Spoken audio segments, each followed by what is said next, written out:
what I'm going to talk about in the next half an hour or so is what happens when a psychologist, a programmer, a web developer, and an event manager stick their heads together and talk about action sports. We have very different skill sets, and so what I'm going to talk about is how the internet changed people, what kind of effect the online world had on people's attitude towards information, and how our project was born out of this. Quickly how it works, and how it's really win-win for everybody. So there's handouts on the table. You can have a look at it. It is self-explanatory, but I might refer to them. So basically, when it comes to new technology, there's two kinds of people. There's I am what they refer to as a digital immigrant. I learned to use technology. When I grew up, I didn't have a mobile phone. I read about the launch of Google in a print magazine. I ignored quite a few Facebook invites because I just didn't know what I should do there. You know, it wasn't self-explanatory to me. And but I learned to utilize this technology. So now I'm communicating quite a lot online. I'm using Skype. I refer to YouTube for entertainment. I draw knowledge from Wikipedia and multiple databases.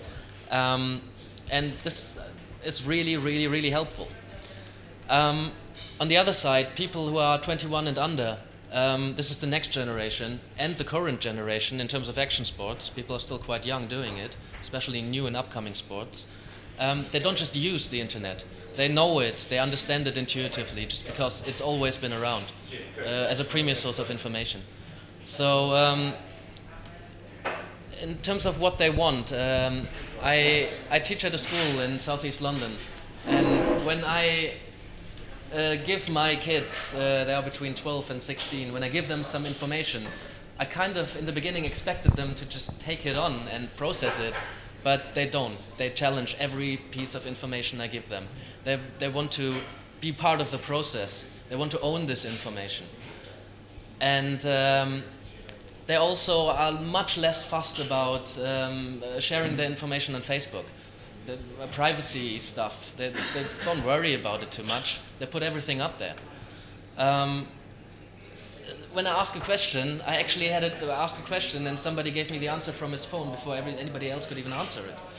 So everybody has infinite information in their pocket and really easily accessible. And that became the standard. Also, they want a video for everything. So they're not going to read a book when they want to learn something. They're going to watch some tutorials on YouTube. And there's loads around there. So another example to make this distinction more clear is actually Enrico and me. We're both longboarders. We've known each other for quite some years. And at some point, we were looking for new spots. Both London and Dresden in Germany are not particularly hilly. And when you develop your skills, at some point you want to look for new spots. So me, being the digital immigrant, got into a car with a couple of mates and drove around until we found something, which has its advantages. It's very real life, you know, it's a lot of fun involved, but also a lot of petrol cost and a lot of time, and you can't really, it's hard to tell other people where that spot is unless you have it in a map and you give an address, and people don't like maps, you know. Well, so Enrico's approach was a bit different. He's been a web programmer for 10 years, as I said, so his first idea was asking Google. So he asked Google for good spots around for longboarding, and he found a couple of sites for like bike maps and that kind of stuff, but nothing even remotely useful. So, as a digital immigrant would do, he took something that was already there, which is Google Maps technology, and created his own technology around it. So what we would end up with is an internet platform for finding spots that incorporates all of their wants, all of the want of the digital native. That means they want information quickly, they want to find spots with good information on it, they want to interact. As you heard before, they want to be part of the process. So we let them be part of the development, and also we let them actually improve the spots. If you look at Wikipedia, it's a great source of knowledge where everybody can contribute. That's why the knowledge is so good. Science works in the same way. Other people contribute, and then the synthesis of all of this knowledge is real knowledge. So people can actually suggest changes to spots and add information constantly, keeping the database up to date. They also want to communicate. As you heard before as well, you don't want to just address the core market. You want to... we build in social network-like features so people can actually communicate. And it's not just for people looking for spots who actually do sports. It's also for photographers and filmmakers, people who want to be connected to the action sports industry or to the people who are doing it. And also they want to be entertained. So we want videos at spots. It's very easy to link nowadays. So we have a rich media to every spot. So briefly how it works. The central focus point of what we do is the map. We have the latest version of a Google map. Assume all of you know how it works. So you can scroll around with your mouse, you can type in an address or a country, and you're basically right there. All over this map, there are markers with little pictures of sports. So you can not just share longboard spots, but we have 52 sports on offers. So if you're looking for longboard spots, you can browse the map and you can actually filter the map. So if you only want to look for scuba diving spots or wingsuit diving, then you just click a button and everything filters itself. So it's very easy to navigate through that map. Once you find a spot that looks appealing, you can check the video first. Once you find something that looks appealing, you click on the marker, you end up on a spot, on a detailed spot map. And what you find there is two kinds of information. There's external information, stuff like how steep is that hill. You can check each turn with Street View. How long is the run? What's the weather going to be like in the next few days? Pictures from Panoramio or even traffic. And there's user-shared information. This is the interesting stuff, where they add pictures and videos if they have them. They can say, how difficult is that spot? What's the surface like? How can you access it? What's the crowds like? Are there many people? What's security, if there is security? When should you go there best? Like, should you go at night because there's a lot of traffic in the daytime? This is stuff that we don't know, only the people who know the spot know that. So we encourage them to share it. We want them to share their experience. You know, write a little story. Tell us how are the neighbors. You know, how's the atmosphere with the locals? This is really valuable information if you want to travel around and looking for new spots. So basically, what you end up with is so much information that you're practically already there, only you're not. And so you want to go there. This is why we build in the meet and greet section, which is part of the social network stuff. So people can actually indicate if they live in the area, if they've already been there once, or if they want to go there. So other people from our platform can contact them for feedback, how was it, to meet up with them, to share a car or a train to get there, and especially contact the locals. We asked a lot of people how they would feel about sharing their local spots. And some were very happy because there's new fresh blood, inspiration, new friends. Some said, like I said, we want people to contact us first. And then we're happy to take them around. You know, we would share that spot because everybody knows that anyway. But all of these spots, we don't want everybody to go there. We want to meet them first. So through the meet and greet section, people can actually talk to the locals first. And then they will take them anywhere. Which is great, because if you don't respect the local crews, then you're done. You know, this is what action sports lives off. It's the people, the core, who are actually doing it, and who start the communities, who start the crews, who get the word out there, who shape opinions. Other people find them cool, you know, and then buy products. So we don't want to piss off the locals. And everybody who surfs knows how anal they can get about their spots. So, especially in the surf community, there were quite a few people who said, no fucking way, we're not sharing any spots. You know, this is crazy, why are you doing this? And there are really real risks for making spots public. Some are obvious, for example, spots get overcrowded. Depending on the sport, it's less or more of a problem. In surfing, if there's 20 people waiting for a wave, you're going to wait forever to surf. You don't want that, definitely not, especially not as a local.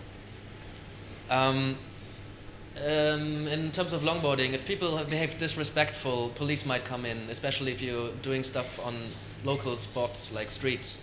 Police might come in and just ban it every single time. Spot blown. Local community pissed off. If you have 20 beginners at a pro spot, if you want to go down somewhere really fast and there's 20 people who can barely control their equipment, that's not going to work for you. We thought long and hard about solutions to this. So a couple of ways are you can put a password to a spot. So only the people who have the direct link and the password can access it. You can mark it as a private spot, so it will not appear in the map, but if you get sent the link, you know where it is and what's happening there. Or we developed a complex system called community spots, whereas within use spots, there's a system. We want people to access those spots who are actively and positively contributing to the community. So if you're on use spots, if you're in the community, and you're contributing, then you get access to those spots. Okay, so for us, the question is sharing or not sharing. I talked a lot about sharing spots. Let me take you through quickly about how to share a spot. We try to make it as easy and intuitive as humanly possible. We came about a lot of sites where some of them wouldn't even allow to share spots, some of them would, but it would just take forever. And then you end up with 3-year-old information and it's not working. That's why most of them are dead. And with us, it's a simple 4-step program. You select a sport or many sports. In a skate park, you can do more than one sport. You mark the spot or even a run. You can, just by clicking a marker into the map, connect through a line, even following the street if you want to. And then you add a video or picture, if you have any. This will take you, depending if it's not a very complex route, it will take you less than 1 minute to share a spot with no information. So number 4 is adding those information. This is the crucial point of what we're doing. You can share any spots, but information are really important to us, so we encourage people to share them. They don't have to, but they can go as crazy as they like. I mentioned the user shared information before. You can go as far as putting down the complete setup of a snow or skate park with all the banks and rails and kickers and everything that's there. You just click it. Or you just add a story, This is what makes a spot great. I was a psychologist, was especially interested why people share spots, what's their motivation. So in our experience, it was either to have a personal track record of where they have been. You have a My Spots page, and if you share all of your spots or you click favorite on this one, then you're going to have your own map of spots where you've been with a video of yourself. I mean, that's great to give to a sponsor. Like, this is me. This is where I've been. This is where I travel. And this is me doing stuff at that spot. Great marketing tool. Also, they want to share those spots with their friends. Hey, let's go riding there next weekend. Here's the link. Perfect for events. Absolutely made for it. One of the first questions that always comes when there's an event page, somebody promoting an event, is where is it? What's the hill like? What's the spot like? How do I get there? Are there any shops around? All of this information is in the USpots link. So it's made for it. And also, it really feels good to contribute to a greater good. We're building a worldwide map of extreme sports spots. And 10 years down the line, it's mapped out. It's going to be there, and it's a really good thing. If you would do any sport, you'll find good spots there. And this is what you want. So once you find a great spot or you shared one, you can share it with your friends by email, by Twitter, by Facebook. And what we're really proud of is you can actually share multiple spots in a map. So what the Longboard Girls crew, for example, did is they shared all of the longboard spots in the world in a map, in their website, in their blog, in a spot finder section. You can also share a single spot. So you have a map of a single spot. Some people from Mexico were doing that. I got some screenshots in the handout. So you just have the map of the line where you have to go down, how steep is it, and then you can do whatever you want with it. And just like YouTube or Vimeo, you know that you can just take the embed link and put it in your blog or forum or even mail order, you know, and it's there. It's really simple. Just take that link, put it in your code, and you got a video there. Works the same with U-Spots maps. You just look for, let's say, snowboard, skiing, and sledding spots. Then you press embed and put it in your website. Either in your area, in your city, or maybe even your country. You can have a map of all the snow parks in Switzerland. So it's very unique and very easy to use. You can customize it to fit your website style, and we've got the greatest feedback. People seem to really, really love it, and it's a free service for you. It's a free service for the users. Everybody's happy. So we came across other sites where I found one, for example, where there were bike trails, and I found about 5,000 in the area where I grew up. Only thing is, 80% of them were crap shared by idiots. You know, I know that you can't ride there, or I know that this is just really, really, really boring. So what use are 5,000 spots if they're not worth it? This is a real risk if we allow everybody to share spots, everybody to add spots to the database. So either you can filter stuff, you can only look for hills that are steeper than 5%, and only for a certain sport, for example. The other thing is a system that we created which is based on kind of Wikipedia. So I mentioned it before, people can add information, people can comment, people can rate, people can like or dislike a spot. And once a spot has a certain amount of dislikes, it's out of the database. Nobody likes it. Why should we have it still in there? I found a spot that looked amazing on first sight, but it's perfect surface, it's really steep, it's really long, but I know it's an amazingly busy street. And you can't ride there, only at night.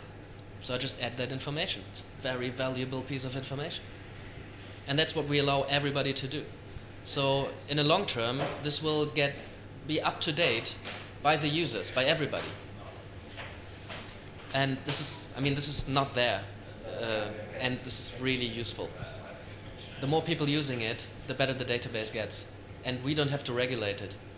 It gets regulated itself.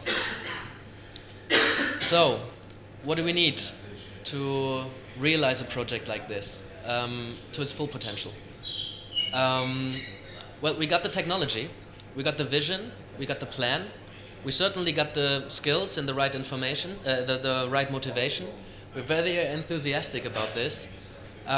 We got excellent feedback from the people who are already using it. So what we need now is money.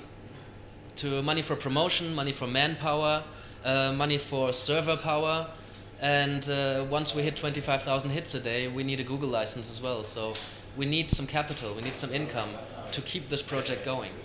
It's working, it's there, but people need to know about it. That's why I mentioned it in the beginning, that this is, people have really jumped on it from the downhill skate community. We have about 3,500 spots. We grew to be the largest database for downhill spots within a few months after launch. And they love it. But the thing is, the scuba divers don't know about it, the wingsuit divers don't know about it, you know, the slackliners don't know about it. But it's all there. We have 52 sports on offer. There's amazing potential for people to make use of this technology. It's already there. We just need to let people know. And there's only 5 of us now running it. So we need some income. And unless a major company with a delicious energy drink gives us a couple £1 million to kickstart it right now, until then we're going to have to look at advertising. And this came up earlier before as well, because a system like this is absolutely ideal to reach your target group, no matter what it is. So there's been a shift from print media advertising to online advertising, And whereas I had a stack of snowboard magazines in my toilet a couple of years ago, now there's a desk for my laptop. And a snowboard magazine is great in a way, reaching a target group, because it's going to reach every snowboarder who buys mags. On the other hand, U-Spots is reaching all people looking for spots, looking for people to meet, looking to watch some action sports videos. And this is pretty much everybody. So either you can advertise on the starting page and just reach all these people, or where it really gets interesting is once you filter spots. If somebody's looking for longboard spots in London, you can be fairly confident that he's longboarding or she's longboarding, and that that person is going to either live in London or go to London. So we can cover a whole huge business range, from the local skate spot at that spot in London, advertising on the 5 spots around his location, or a major global company that wants to advertise to all skiers, snowboarders, surfers, skaters, and slackliners in a certain continent, or in the whole world, or maybe only in these 3 cities. And that's possible. And not because we share private information, but because people are looking for spots. So it's a very natural process. If you're interested, contact us. We have offers for advertising, and there's amazing potential for growth. The other thing how we can make money is service and technology. So I mentioned the map embedment. It's completely free, but if you want more functionality, being able to share spots without leaving your website and having it in your own corporate design, then there's certain options, but they take development and they take programming, and therefore they cost money. So if people are interested, please contact us. The other thing we need to realize this project is people. I mentioned promotion. We need a lot of people to keep this database, to keep the system working. And we experienced quite great growth. We started in January this year with 5 people, and now 11 months later we got 600 a day. And we started in Germany, now it's literally all over the world. We have spots in every single continent. We have about 20 new spots every day.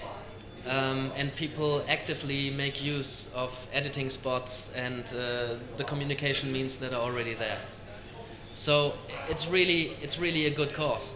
And you need to tell people about it. Then it really works. And the more people know about it, the greater the advertising and works. So, I mean, imagine we had 10,000 people every day using this, sharing spots, editing information, talking to each other about whatever they talk. We could literally map out the world of action sports in one map, on one platform. And everybody can use this platform in their platform. So it's really win-win. Everybody can use it. Everybody can make use of it. There's no competition. There's only win. Which brings me to the future of U-Spots. So in the near future, we're looking to build much more our community. We want it to be a place to meet, a place to share experiences and opinions. We build in more and more Facebook-like features every day. So when I say near future, I'm talking a couple of months ahead. There's going to be groups, there's going to be events, so you can put an event layer over a spot. You can massively promote whatever you want to promote to exactly the people that you want to reach. The mobile app for Android is 90% finished and has great features. So you just go through a city and imagine a spot alert, you know.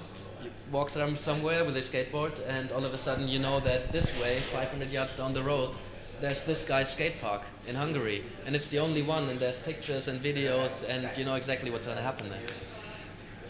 We want to organize contests and jams, events in general, either at the spot or in an online format. There's a lot of space for development. And imagine when Google 3D is here. You can actually look at that snowboard face, you know, in that mountain and really map it out. Which cliff you want to drop, you know, where you shouldn't be, mark areas with rocks. You know, that's in the future, that's possible. In 10 years we could go wild. there can be career opportunities. We can start building skate parks for local communities. U-Sports travel. We can push action sport as a whole. The more we promote action sport, the more people are gonna be part of it. The more people are longboarding and using this, the more we have an awareness of where this is gonna go. And we want people to push their boundaries, to find new challenges, and to build lifelong friendships, to actually meet and do their sport. So, just as a recap, the internet changed how people communicate, their attitude towards information. We know what they want, and we're going to give it to them. So we created a platform that incorporates the best aspects of Google, Facebook, YouTube, and Wikipedia, all in one. Yet we have a very clear focus on the real world. We want people to do their sports. We want people to meet in person at spots. We want people to push their own boundaries and to actually go and do and influence other people and tell the world about it.